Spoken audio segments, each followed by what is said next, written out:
the Angkor Wat temple. So this is one side of the Angkor Wat complex itself. You can see it's a cloudy day, so there's a lot of white clouds in the background. You can just make out a tree from the right-hand side of the image. Otherwise, there's a lot of grass and a lot of stones that the temple complex has been made out of. So yes, this is the image that we were looking at. So if you've got anything like white clouds, stones, green grass, tree, triangle structures, anything like that, then you were successful in this power manifestation. So yes, thank you very much. So with this, we'll be moving on to the next session. And today, as we are going through the relationship, signs of enlightened conflict management. We started with Swamiji repeating on the love is your very life. Next will be the revelation by Swamiji on understand every being is unique. Swamiji says very beautifully that each of us, all of us are not equal. Each of us are unique. When we realize we are not equal, we look inside. When we look inside, we realize our uniqueness. So let's come to the space of listening and be in the space of listening as we enter into this revelation by Swamiji.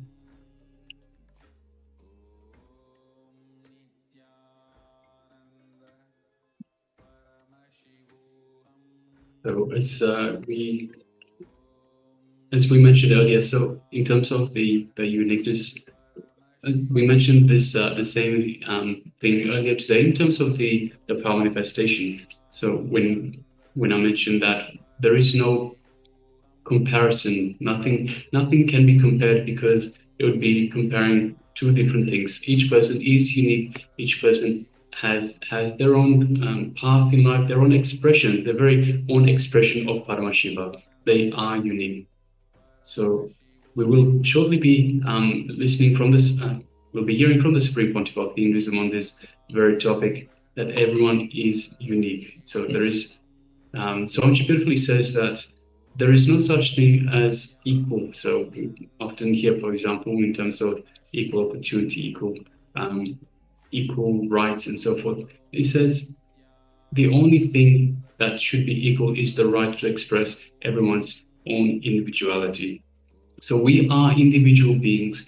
We all have our own expression. We are our own expression of Paramashiva. We have our own path. We have our own destiny. So everyone is unique, as opposed to everyone is equal. And some says very beautifully, if God was an engineer, he could have molded all of us in the same mold. But God is not an engineer. God is a painter. He paints every being. So everybody is unique in his own way. So let's come to the space of listening and let's enter into this revelation by Swamiji on understand that every being is unique.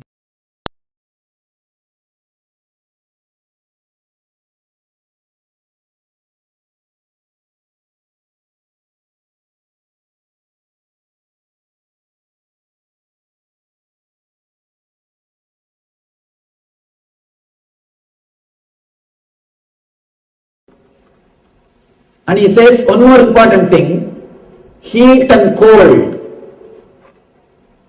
Heat and cold. Try this also. Beautiful experiment. I don't know whether you'll be able to believe or not. I have seen people living in Himalayas in snow with just 2 pieces of dress. Let me tell very clearly. I live in Himalayas. I used to sleep on the snow with the same dress. I have lived. Very difficult to believe. But all you need to do is stop resisting, that's all. It is very difficult to believe. Don't create idea.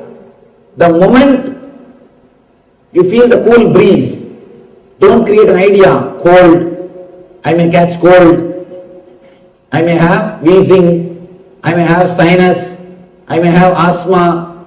Don't create big terms. And the West, the big problem is you learnt all nonsensical words. We know all the words, all negative words. More words you know about diseases, more the possibility of creating the disease in you. Because whenever you repeat something, you create that quality in you. Please be very clear. A simple experiment now you can do. You just sit with closed eyes and repeat 10 times. Shanti, Shanti, Shanti. You will have peace inside you. Only thing, your wife's name should not be Santi.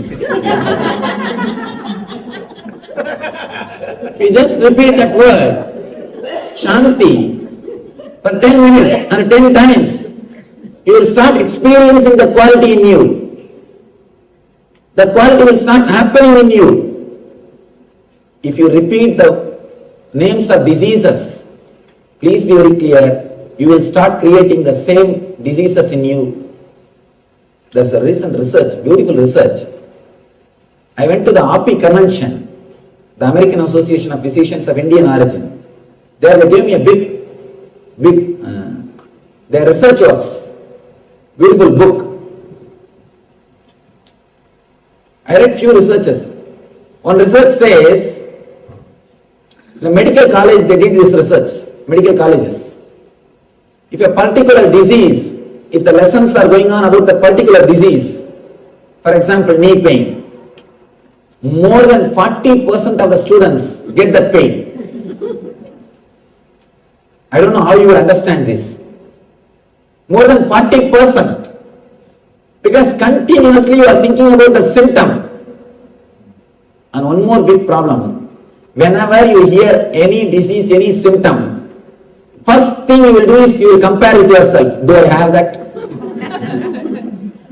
You will compare with yourself.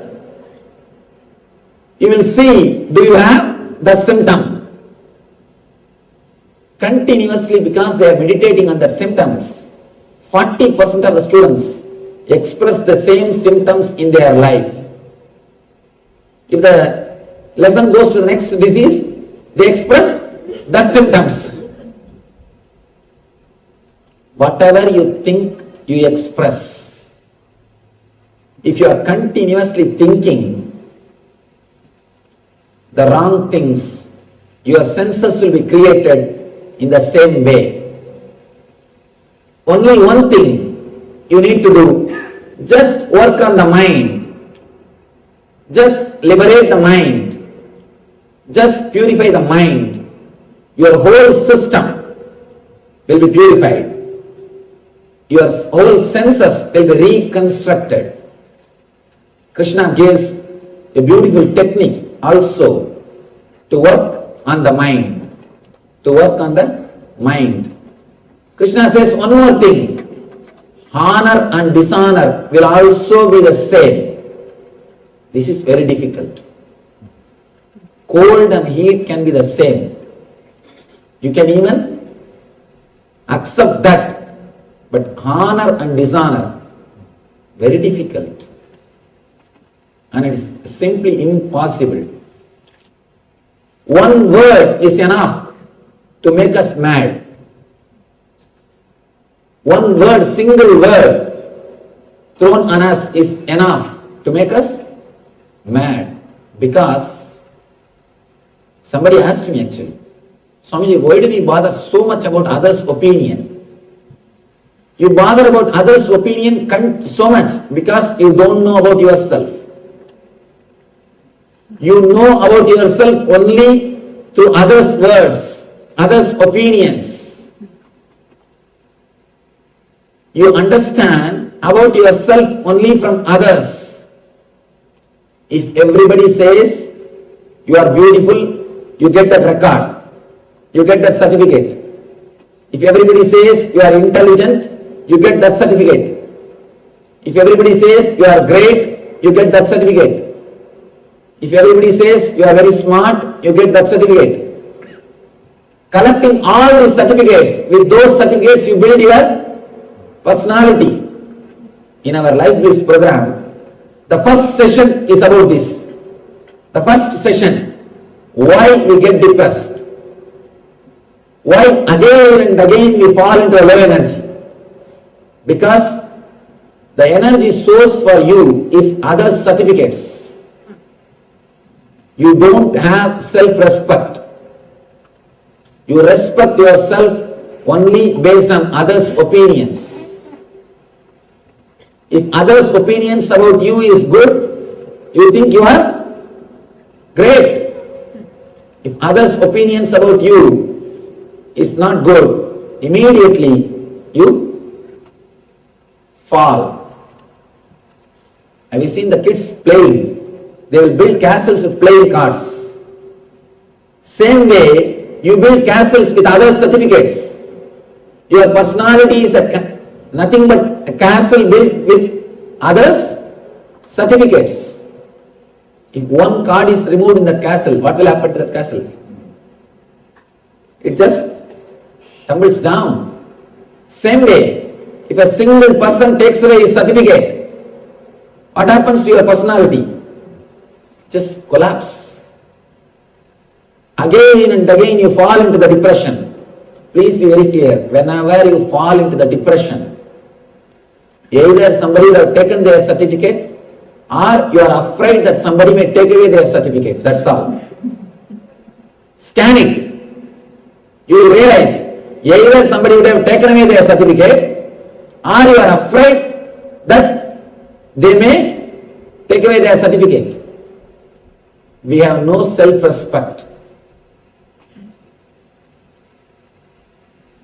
Christ says, Jesus says, love thy neighbor as you love thyself. That is why so much of war. Because you don't love yourself. That is why so much of hatred. Jesus says, love thy neighbor as you love thyself. You don't love yourself. We don't have self-respect. We know about ourselves only based on others' opinions. We build our personality only by others' opinions. That is why we care so much for others' opinions. The first session of Life Bliss is this session. First thing I tell people is, if you want to live, learn how to live, how to stand on your own foot, how to be with yourself. As and now, our source of energy is others' opinions.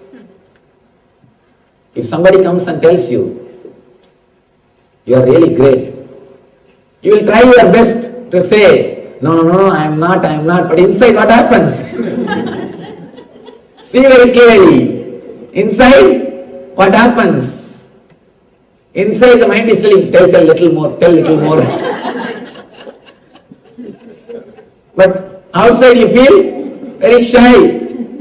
But inside mind says, no, little more. Okay. Continuously, we are fueled by others' opinion and we work to get others' opinion. Meditate on this one statement. This is a sutra.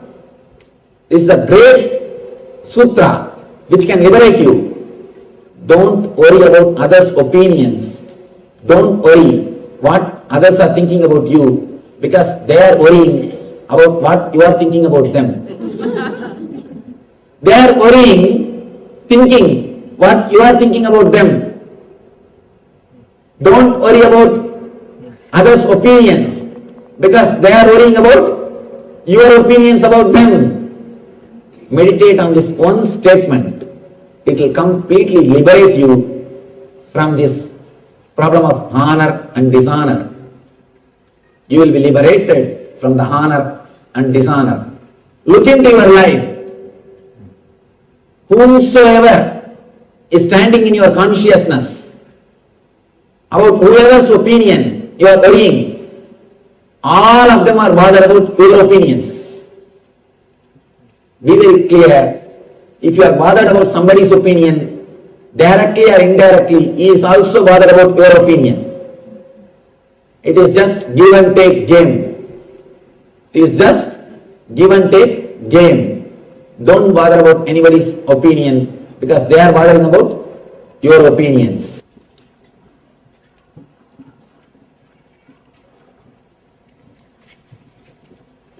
The next sloka, Krishna says, a person whose mind is contented because of the spiritual knowledge, who has subdued his senses, and to whom stone and gold are same, and who is satisfied with what he is having, is said to be established in self-realization and is called enlightened being.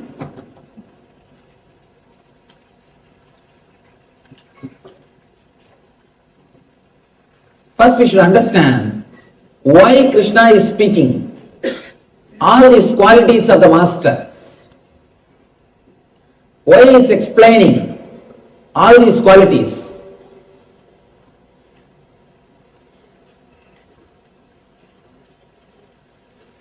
These qualities are techniques. If you practice them, you will reach the same state.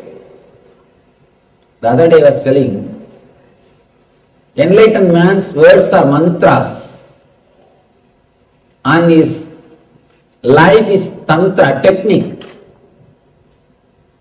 and his form is yantra, to be meditated upon.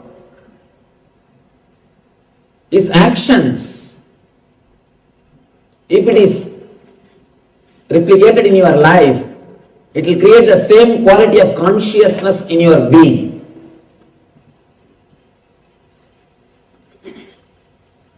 For example, if you listen to the music which comes from heart, the traditional music, Indian music, Carnatic Sangeeta, Carnatic music and all those things, you will have that same experience. If you listen to the music which comes from Mooladhara, which comes from sex, you will have that same mood. If you meditate on some expression, you will have that same experience. Experience leads to expression. Expression leads to experience. That's a beautiful story. This again a research report.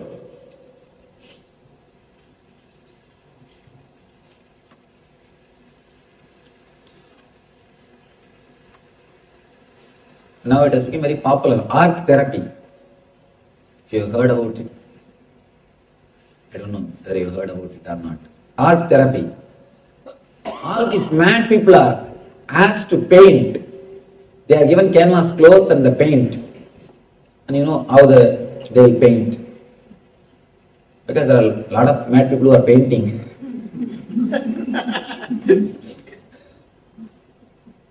And they just roll on that cloth and do whatever they want.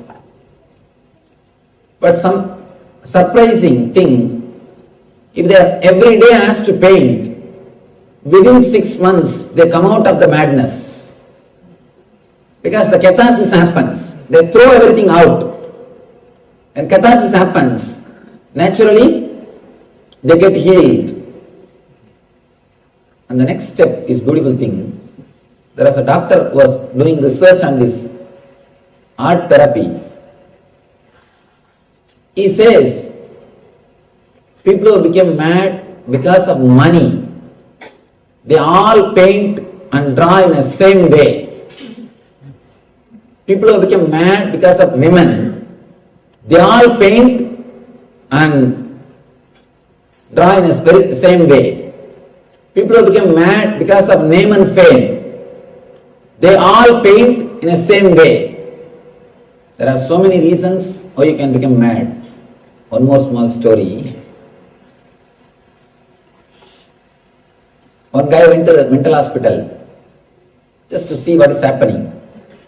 The doctor took him to show around. The first room, he saw one person, all over his room he has written the name Lata, Lata, Lata, Lata, Lata in blood. And he is sitting and chanting the word Lata, Lata, Lata, Lata, Lata. The person asked what happened to him. Doctor said he wanted to marry Lata. He was not able to marry. He has become mad. That is why he is continuously repeating her name, and he is here. He goes around, he shows different kind of people. One person is just swimming on the floor, another one is hanging in the ceiling, another one is walking just with his hands. He sees all kinds of people.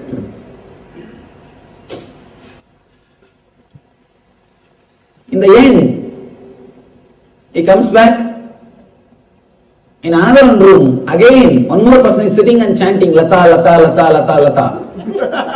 In his room, all over the word Lata, Lata, Lata is written. This guy asks, what happened to him? He also wants to marry the same Lata. Doctor says, no, he married. He married the same Lata. There are so many reasons why you can become mad. People who become mad because of money, they all paint in the same way. People who become mad because of women, they all paint in the same way. Because what is there, that comes out. They catharsis, they throw away things, what is there inside their unconsciousness. Third thing, which you should understand, important thing, the doctor who was doing research on all these things, he became mad. Three things we need to understand. First, experience only comes out as expression. Second thing, the quality of experience and the quality of expression, both are very closely related, associated. Third thing, very important thing, if you concentrate on the expression, you will reach experience. Here, again and again, Krishna is speaking how an enlightened man lives, the quality of an enlightened person, so that you will meditate on these ideas, so that you will start imbibing these ideas in your life, so that you will reach the consciousness of an enlightenment, so that you will reach the consciousness of an enlightened man. When you contemplate on these ideas, naturally you will start expressing it. It will sink in your being. Again and again he says, Vijitendriya. This whole chapter is just about the senses. If you can understand this one drawing and understand where the problem is, how to heal the problem, Krishna gives a beautiful technique. He gives a beautiful method how to go beyond and how to solve the problem. Now all we need to know is understand the problem, where you are caught and where our problems are. Our whole trouble is in the mind, buddhi and ego. Beyond ego, here is our being, Atman.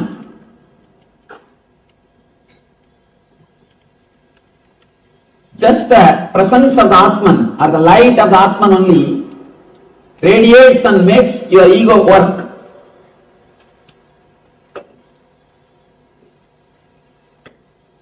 It reads no Atman.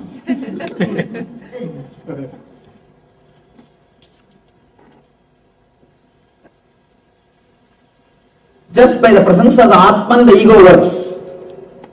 The whole trouble is here, where you identify yourself, where you start thinking what is there for me, how I am related, how I am going to gain from this, or how I am going to lose. Here is where the whole trouble starts. If somehow this is erased, this is removed from this system, the Atman directly starts radiating its energy, its tejas through your senses. That is why the enlightened people will have sharp senses. Their senses are not contaminated. Whether their vision or their hearing will be sharp and deep, because it is not corrupted by buddhi and ego. They have not lost their sensitivity. Please be very clear. Only a man whose being is clear, he will have pure senses. His senses will be sharp and alive. A man who continuously uses his senses, who uses his senses too much, he abuses it. He will not have the energy or tejas in his senses. Man who has used and abused his senses, first thing which will happen to him is he will lose the smell. The smell will be lost. If you have lost smell, please be very clear. Immediately you need emergency treatment. You need to get admitted in ICU of spirituality. You immediately need meditation. Meditation is basic need for you. Again,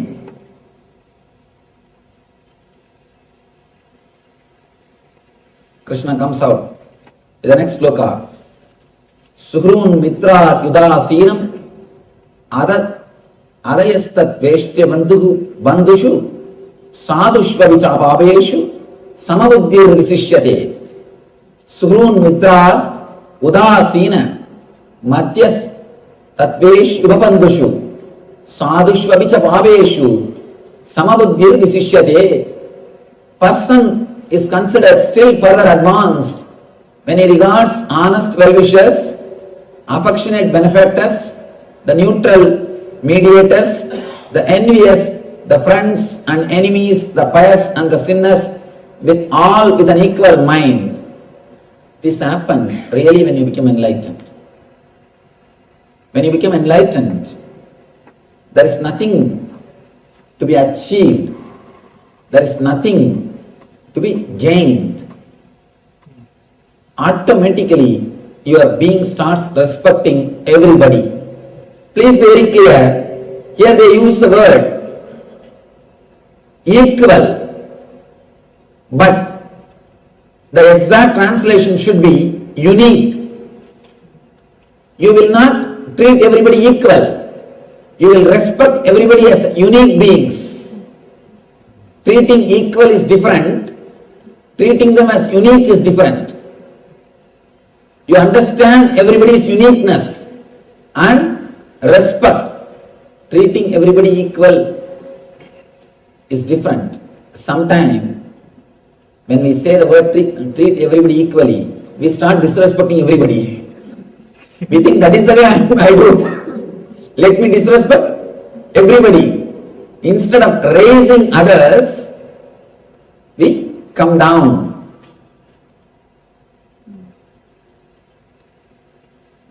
Somebody asks Ramakrishna.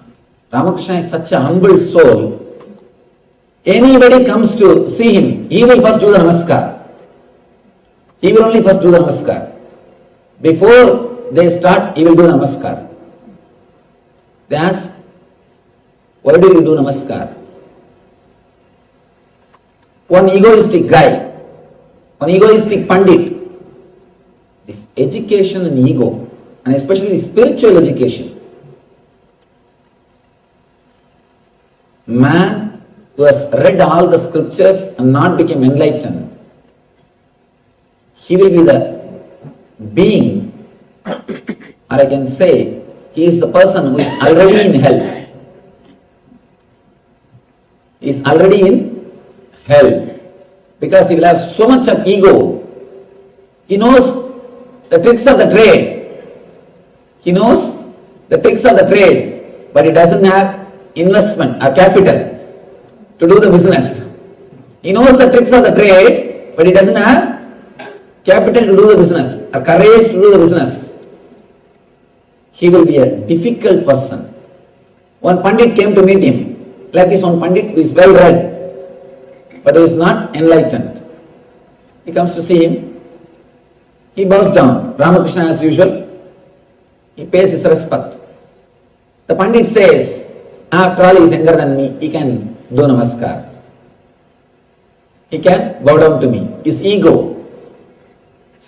And Ramakrishna says, by doing namaskar, I try to bring him to my level. But accepting it in an egoistic way, he tries to bring me to his level. The Pandit is trying to bring Ramakrishna to his level. Ramakrishna is trying to bring him to his level. So be very clear. When we treat equally, we may bring people to our level. Let us not do that. Treat everybody uniquely. Understand every being is unique. There is no equality. Here we need to understand every being is unique. When you understand every being is unique, you will start respecting every being. You will understand every being has its own unique place. We are all not same. We are all unique. God is an artist. That is why He carved each one of us. He painted each one of us. He is not engineer. If he is an engineer, he would have just ordered 10,000 piece Mr. India, 1 million Miss Universe, 1 million Miss Universe he would have produced. All of us will be looking same. He is not an engineer to do mass production. He is an artist. He paints every one of us. He carves every one of us. That is why we are all so unique.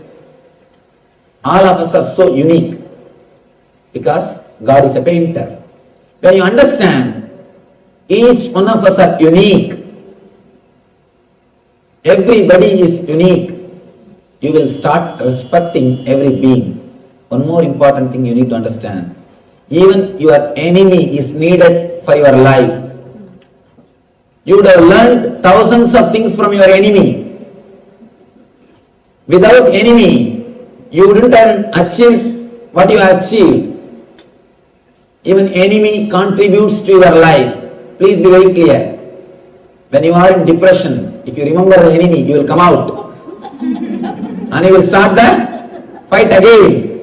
Even your enemy contributes to your life. You don't know what all the ways people to contribute to your life. There was a great sannyasi, very famous sannyasi, and highly respected all over the world. Suddenly one day, his close disciple somehow finds an important secret about him. In his room, he has got his ex-wife's photograph. Ex-wife's photograph.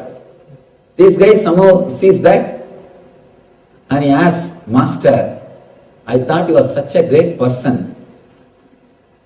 I never expected this from you. Why? Why still you are having a photograph in your room? He says, whenever I wanted to leave the sannyas, I just see her photograph. Whenever I wanted to drop sannyas life, I just see her photograph. Immediately, I get my vairagya. So you don't know who are all serving, what all purposes. So be very clear, even your enemy may be playing a role in your being, in your personality, in your growth.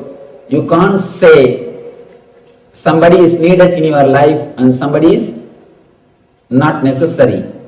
So just like your friends, your enemy also will be maybe playing a role. When you understand each and every being is unique, you will see everybody with the same mind or in the same way. One more word here, Krishna says, the pious and the sinners. Please be very clear, there is no such thing as sin except calling human beings as sinner. There is no other sin on the planet Earth. There is no such thing as sin.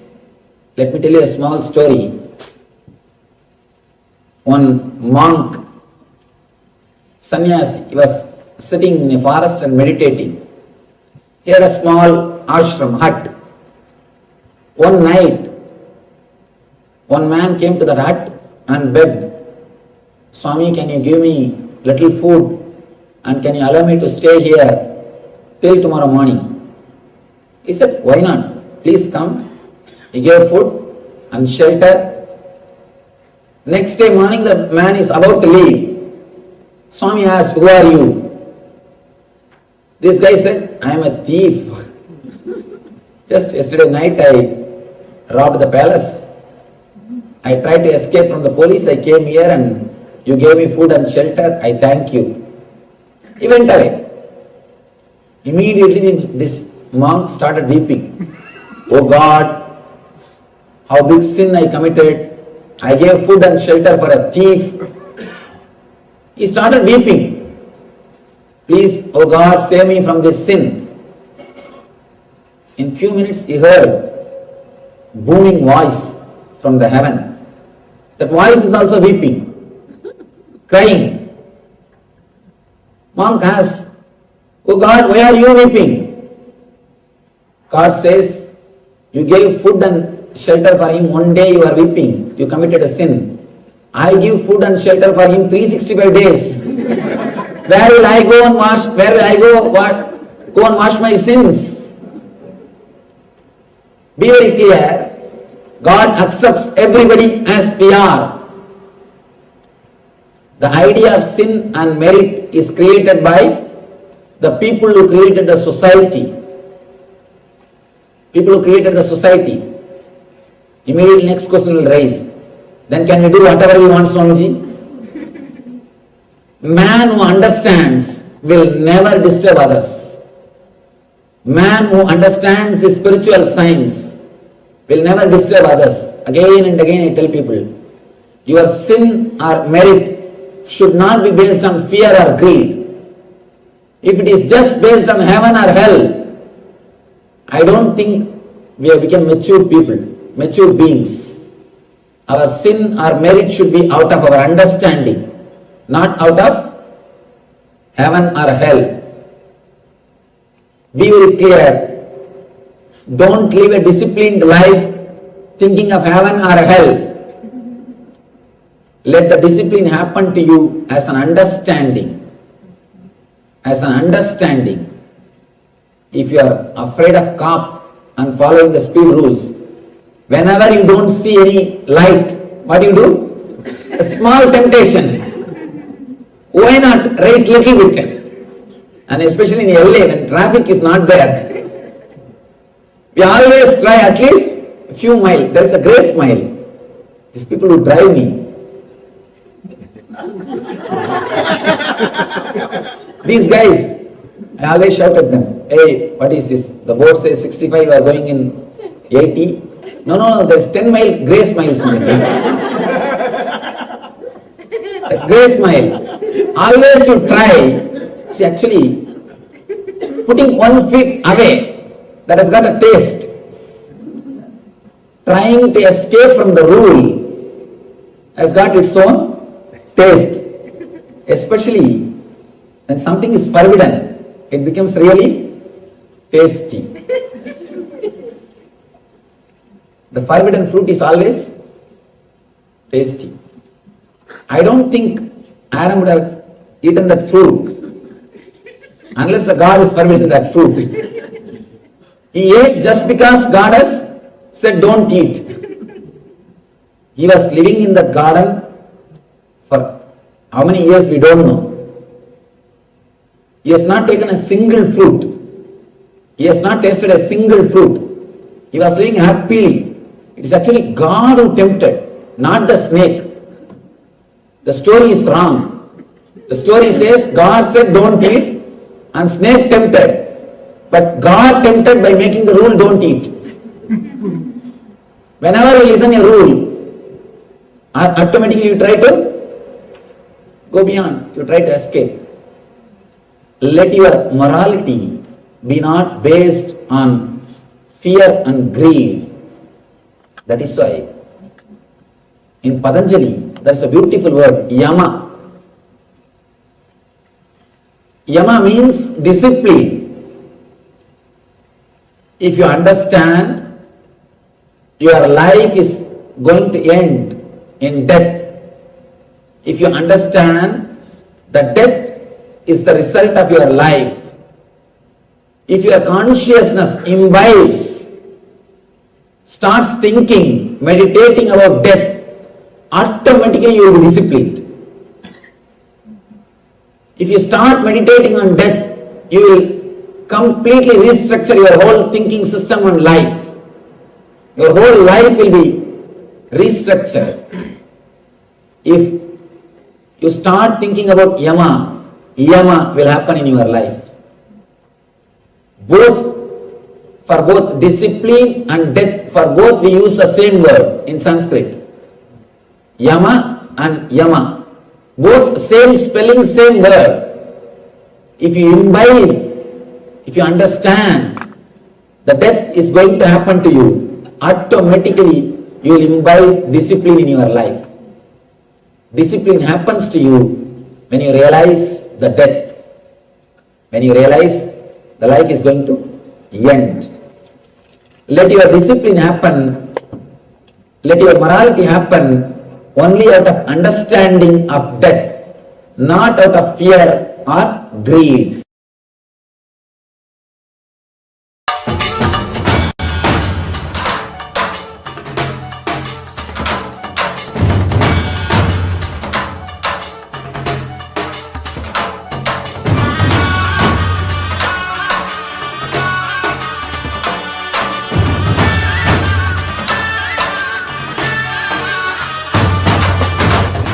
Today is the best day.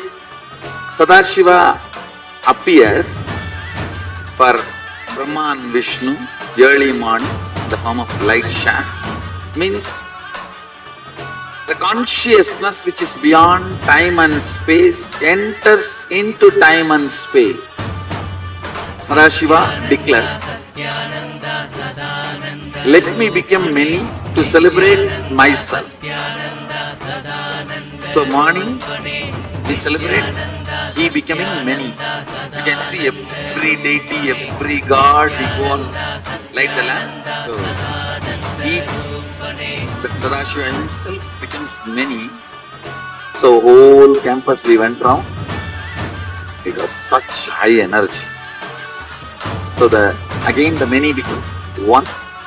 Not only spiritually, even socially this celebration forms a very important part of my life, because this is the only celebration I enjoyed from my birth, at least in this body.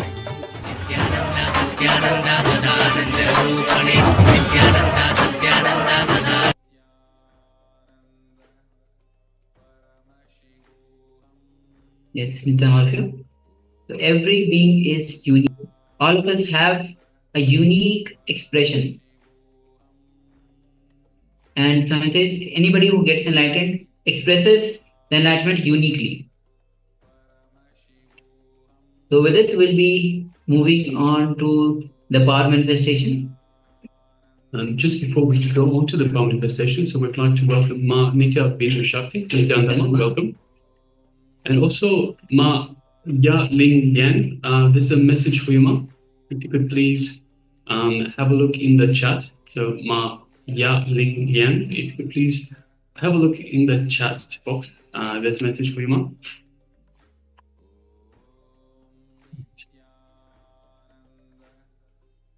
Right, so now let us move on to the power manifestation segment.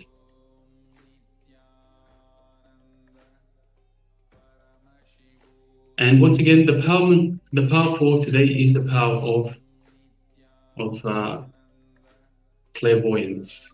So once again, we will ourselves, the acharyas, will be having a look at an image and requesting you, the participants, to scan and tell us the details of that image. So what is the image that we are looking for? So once again, request participants, let us sit comfortably with the head, neck, and spine in a straight line.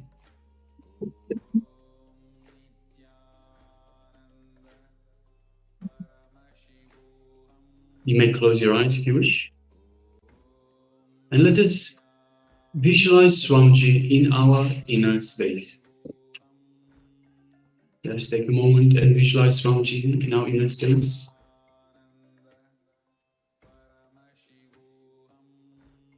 Visualize your favorite murti, your favorite image of Swamiji, the image you feel most connected to, and visualize that in your inner space. The Ananda Ganda, just below the heart center.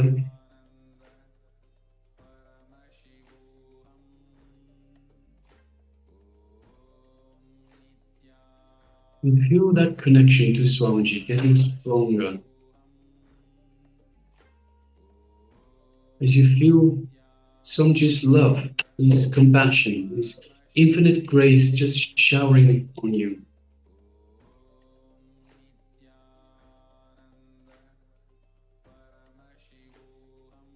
Feel His energy flowing throughout your entire body.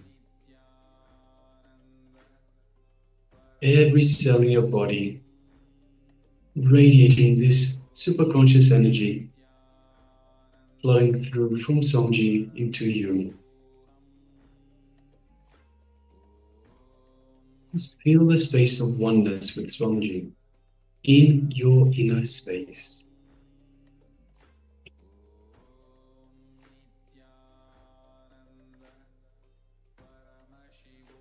Let's take a moment and enjoy this space of oneness with Swamiji.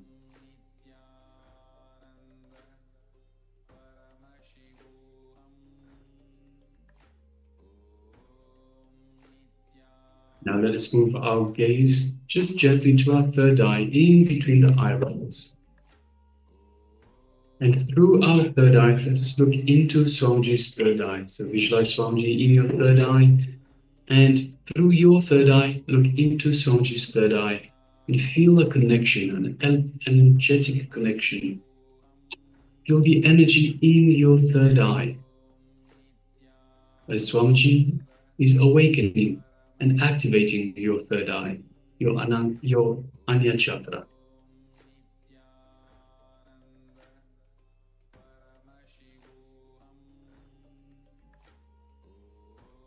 Now from this space of oneness, let us start chanting Mahavakya. Om Nityananda Paramashivoham. Om Nityananda Paramashivoham.